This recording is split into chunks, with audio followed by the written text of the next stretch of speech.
This is the story of Thor's hammer and how it came to be made. I quite like this. It begins, as many stories do, with Loki, the trickster, doing what Loki does best, which is working mischief. Thor's wife, Sif, was incredibly beautiful. She had clear blue eyes, pale skin, and immensely beautiful, long, golden hair, which she was very proud of. There was something about Thor's beautiful wife and her wonderful hair that somehow offended Loki. He didn't like beauty. He didn't like perfection. Somehow, one night when Sif was asleep, he shaved off all her hair, including the roots, so it wouldn't grow again.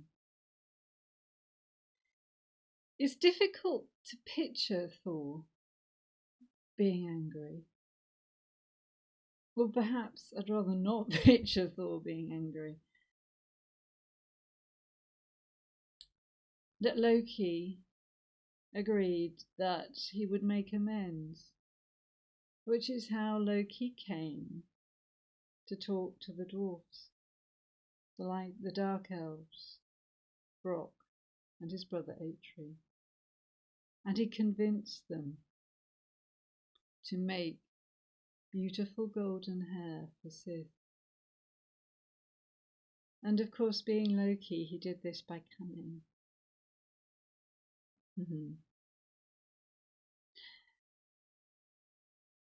He managed to convince Brock and Atri, the two brothers, that there was a rumour going around that the sons of Ivaldi, three other brothers who were dwarf craftsmen, were the greatest metalsmiths, metal workers who had ever lived, that no one could surpass them. And Brock said, "No, we are. We can make anything from metal. It's akin to magic, what we can do."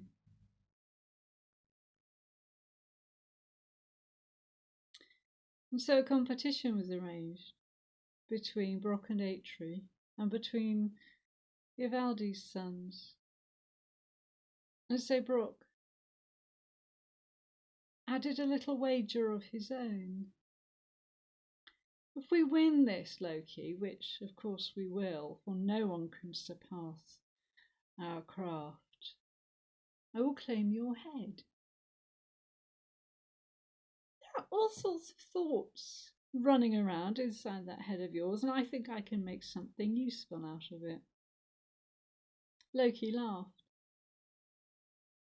Of course, he wouldn't surrender his head to Brock. He was Loki. He could achieve anything. So Brock and Atri took from their vast store of gold some metal, and they made the most wonderful hair for Sif. And as Loki watched their incredible fingers at work, he grew a little worried. He just had to make sure that Brock and Atri did not win the competition. They made Odin's spear. They made Thor's hammer.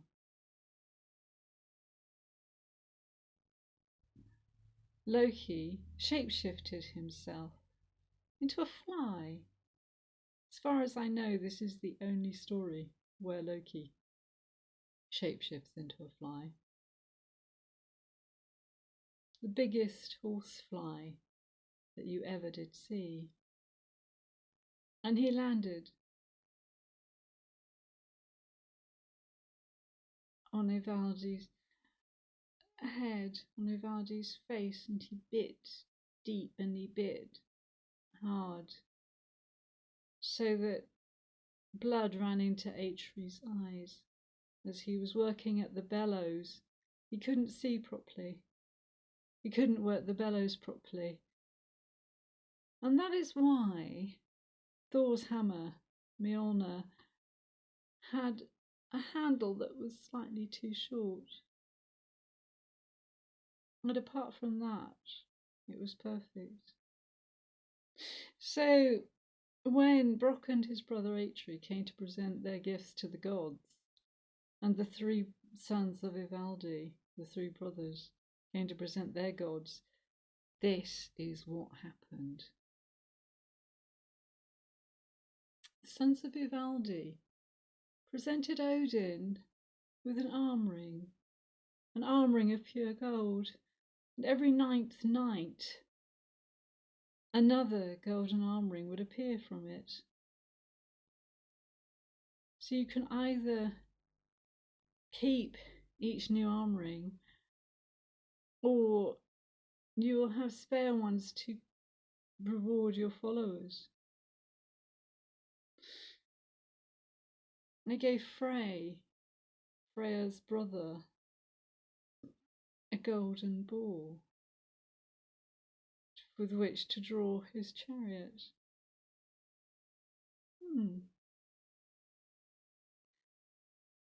A ball which would never tire,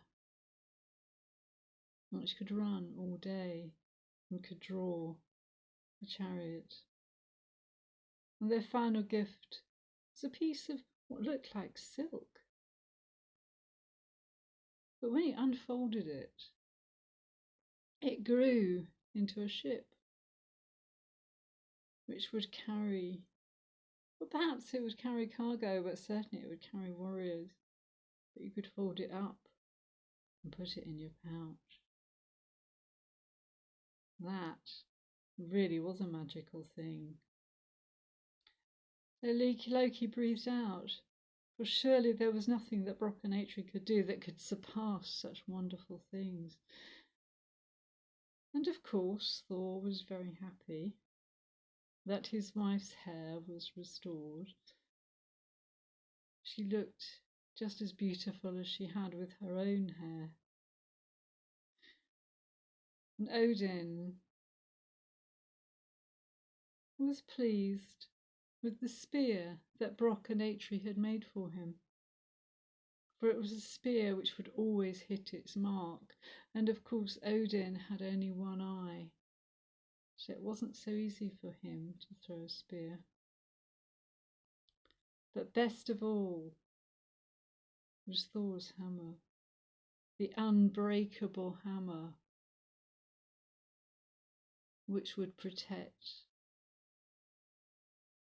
everyone in Asgard from the giants. And so it was that Brock and Atri won the competition. And Brock smiled as he said to Loki, "I can claim your head now." But Loki said, "You could take my head, but none of my neck." And Brock turned to Odin in mute appeal, and Odin shook his head because, of course,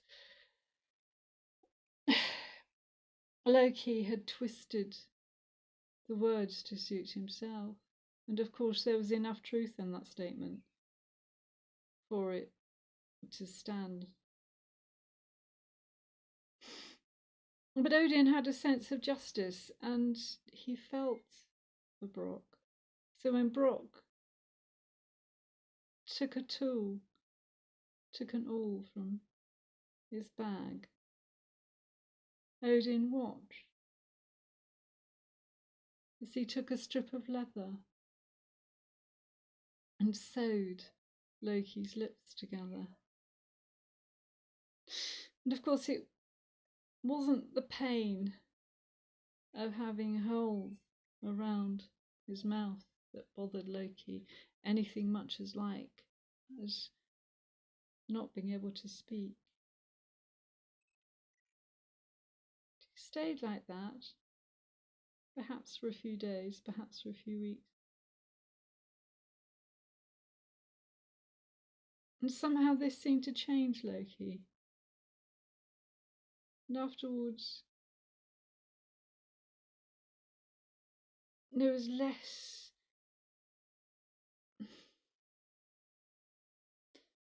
guile, but more evil intent in Loki's actions. It was something he never recovered from. But Frey still had his golden boar to draw his chariot. Odin still had his magical arm ring. And best of all, Thor had Mjolnir, his hammer, with which to defend the people of Asgard. Until, of course, it was stolen by a giant. And Loki came up with a clever plan to retrieve Thor's hammer. And that is another story for another day. So please do subscribe to my channel and do check out some of the other Viking stories because they are really quite wonderful. And do tell them yourself. Go on, have a go. Even if you don't do it very well the first time, it really doesn't matter. Stories are meant to be told, not read. Enjoy. See you again soon.